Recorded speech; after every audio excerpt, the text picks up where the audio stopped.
नमस्कार बंधुगण। आजर वीडियो को आपण मानक स्वागत।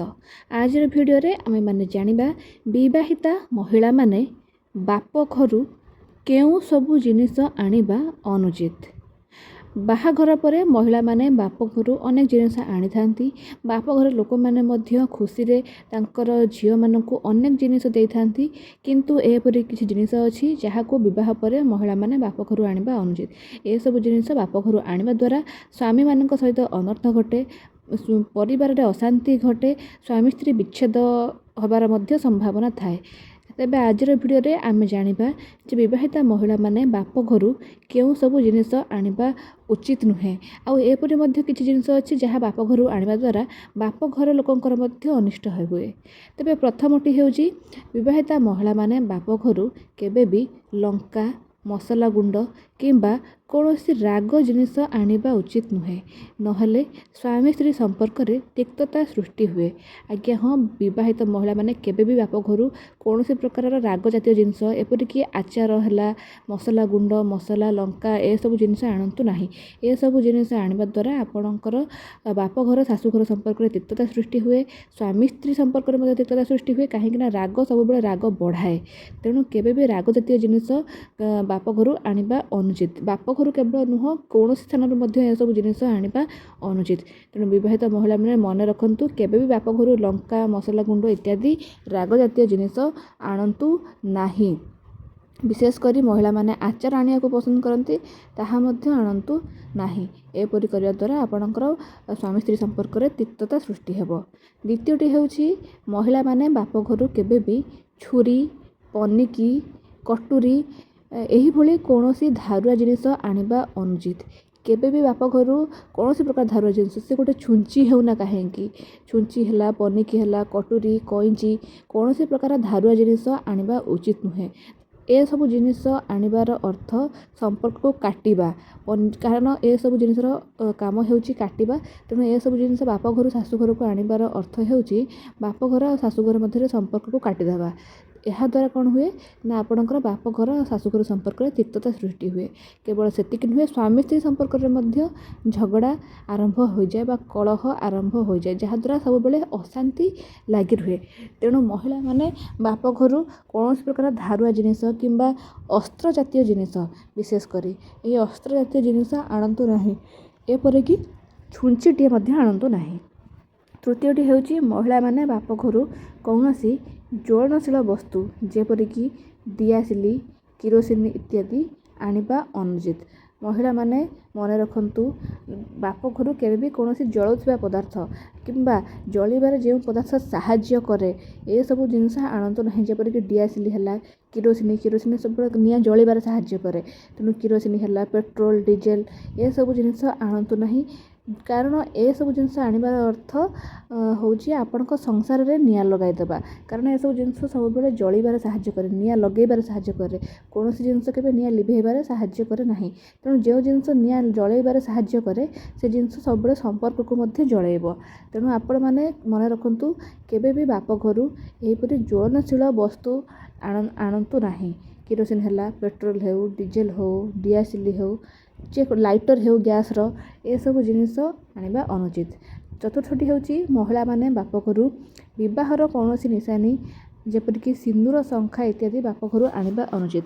आज्ञा हाँ, महिला माने विशेष कर ध्यान रखंतु बाहाघर परे आपणकर सुहागर कौनसी निशानी सिंदूर, शंखा, अलता इत्यादि बाप घरु आनंद नाही। ए सब स्वामी पैसा रे किनिकी पिंधिबा उचित। एपरिकी यदि कौनसी पूजा रे सिंदूर लागुची किबा शंखा लागुची किबा साड़ी लागुची किबा स्वामी पई आपण कौनसी व्रत करूछंती, से व्रत पई जे सब जिनिस बा सामग्री दरकार से सब जिनिस आपण बाप घरु आनंतु नाही। विशेष करी सावित्री व्रत रे महिला माने बाप घरु आसीथिबा साड़ी पिंधिकी व्रत रखंती।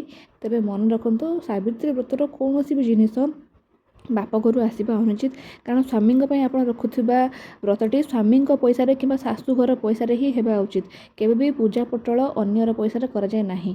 तेणु बाप घर जेतु पर तांको घर कौनसी जिनिस आसी पूजा रे लागिबो नाही।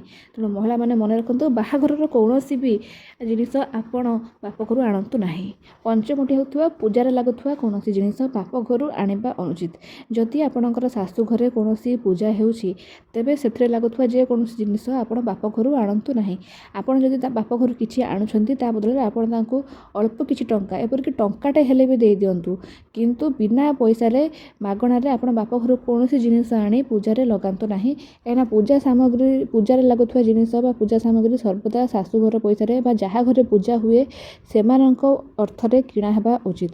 ତେଣୁ ପୂଜାରେ ଲାଗୁଥିବା ଯେକୌଣସି ଜିନିଷ ଆପଣ ବାପ ଘରୁ ଆଣନ୍ତୁ ନାହିଁ। ଏପରିକି ନିଜର ଶାଢ଼ୀ, ଚୁଡ଼ି, ଶଙ୍ଖା, ଅଳତା, କୁଙ୍କୁମ ଏସବୁ ଜିନିଷ ଆଦୌ କେବେ ବି ବାପ ଘରୁ ଆଣନ୍ତୁ ନାହିଁ। ଏହା ସ୍ୱାମୀଙ୍କର ଆୟୁଷ ହାନି କରେ। ଆପଣ ପୂଜାରେ ଲାଗୁଥିବା ସମସ୍ତ ଜିନିଷ ଶାଶୁ ଶ୍ୱଶୁରଙ୍କ ପଇସାରେ କିମ୍ବା ସ୍ୱାମୀଙ୍କ ପଇସାରେ ଆଣିବା ଉଚିତ। ଯଦି ବାପ ଘର ସ୍ନେହରେ କିଛି ଦେଉଛନ୍ତି ତାହାକୁ ଆଣି ଆପଣ ରଖିଦିଅନ୍ତୁ, ପରେ ଆପଣ ପୂଜା ପରେ ଏହାକୁ ନିଜର କାମରେ ଲଗାଇ ପାରିବେ, କିନ୍ତୁ ପୂଜାରେ କେବେ ବି ଲଗାଇବେ ନାହିଁ। ଷଷ୍ଠଟି ହେଉଛି ବାପ ଘରେ ସଞ୍ଚିତ ଧନ ବା ଟଙ୍କା, ଯାହାକୁ ଆମେ ଘରର ମୁଖ୍ୟ ଆୟ ବୋଲି କହୁ। ବାପ ଘରର ତିଜୋରୀ କିମ୍ବା ବାପ ଘରେ ସଞ୍ଚିତ ହୋଇଥିବା ଟଙ୍କା ମାଗି ଆଣିବା ଅନୁଚିତ। ଏହାଦ୍ୱାରା ବାପ ଘରେ ଦାରିଦ୍ର୍ୟ ଆସିଥାଏ। ଆମେ ଯେମିତି କହିଥିଲୁ ପ୍ରଥମରୁ କି ଏପରି କିଛି ଜିନିଷ ଅଛି ଯାହା ବାପ ଘରୁ ଆଣିବା ଦ୍ୱାରା ବାପ ଘରେ ମଧ୍ୟ ଅଶାନ୍ତି ସୃଷ୍ଟି ହୁଏ ବା ବାପ ଘରେ ମଧ୍ୟ ବିଭିନ୍ନ ପ୍ରକାର ବାଧାବିଘ୍ନ ଉପୁଜେ। ତେଣୁ ତା ମଧ୍ୟରୁ ଏହା ହେଉଛି ପ୍ରଥମ ଯେ ବାପ ଘରେ ସଞ୍ଚିତ ଟଙ୍କା କେବେ ବି ଝିଅମାନେ ଶାଶୁ ଘରକୁ ମାଗି ଆଣିବା ଅନୁଚିତ। ଏହାଦ୍ୱାରା ବାପ ଘରେ ଦାରିଦ୍ରତା ଆସିଥାଏ। ସେମାନେ ଯଦି ଖୁସିରେ କିଛି ଦେଉଛନ୍ତି ଆପଣ ଆଣିପାରିବେ, କିନ୍ତୁ ଆପଣ ମାଗିକରି କେବେ ବି ବାପ ଘରୁ ଟଙ୍କା ପଇସା ଆଣନ୍ତୁ ନାହିଁ। ଏହା ଆପଣଙ୍କ ବାପ ଘରେ ଦରିଦ୍ରତା ସୃଷ୍ଟି କରିବା ସହିତ ଆପଣଙ୍କର ଶାଶୁ ଘରେ ମଧ୍ୟ ବିଭିନ୍ନ ପ୍ରକାର ବାଧାବିଘ୍ନ ଉପୁଜାଏ। କାରଣ ଆପଣ ଯଦି ବାପ ଘରୁ ଆଣିଥିବା ଟଙ୍କାରେ ଶାଶୁ ଘର କୌଣସି ପୂଜା ପର୍ବରେ ଲଗାଉଛନ୍ତି କିମ୍ବା କୌଣସି ଧାର୍ମିକ କାର୍ଯ୍ୟରେ ଲଗାଉଛନ୍ତି, ତେବେ ଏହା ଧର୍ମରେ ଲାଗିବ ନାହିଁ। ସେହି କର୍ମର ଧର୍ମ ଆପଣଙ୍କ ବାପ ଘରକୁ ଯିବ। ତେଣୁ ବାପ ଘରୁ ଟଙ୍କା ଆଣି କେବେ ବି ଶାଶୁ ଘରେ କାର୍ଯ୍ୟରେ ଲଗାଇବେ ନାହିଁ। ସପ୍ତମଟି ହେଉଛି ବ୍ୟବହୃତ ରୋଷେଇ ସାମଗ୍ରୀ, ବଡ଼ ବଡ଼ କରେଇ ବା ଭାରି ପାତ୍ର, ଘରର ଅନ୍ନପୂର୍ଣ୍ଣା ବା ବଡ଼ ରୋଷେଇ ସାମଗ୍ରୀ ନେଇ ଆସିଲେ ବାପ ଘରର ବର୍ଦ୍ଧନ ବନ୍ଦ ହୋଇଯାଏ ବୋଲି କୁହାଯାଏ। ବାପ ଘରେ ଯେଉଁ ରୋଷେଇ ସାମଗ୍ରୀ ଥାଏ, ବାପ ଘରେ ଯେଉଁ ପାତ୍ରରେ ରୋଷେଇ ହୁଏ, ସେସବୁ ଜିନିଷ ଯଦି ଆପଣ ଆପଣଙ୍କ ଘରକୁ ଆଣି ରୋଷେଇ କରୁଛନ୍ତି, ତେବେ ବାପ ଘରର ଉନ୍ନତି ବନ୍ଦ ହୋଇଯାଏ ଏବଂ ମା ଅନ୍ନପୂର୍ଣ୍ଣା ମଧ୍ୟ ରୁଷ୍ଟ ହୁଅନ୍ତି। କାରଣ ରୋଷେଇ ସାମଗ୍ରୀ ହେଉଛି ମା ଅନ୍ନପୂର୍ଣ୍ଣାଙ୍କ ଜିନିଷ। ଯାହା ଘରେ ଯେଉଁ ରୋଷେଇ ସାମଗ୍ରୀ ଥାଏ ସେଥିରେ ମା ଅନ୍ନପୂର୍ଣ୍ଣା ବିଜେ କରିଥାନ୍ତି।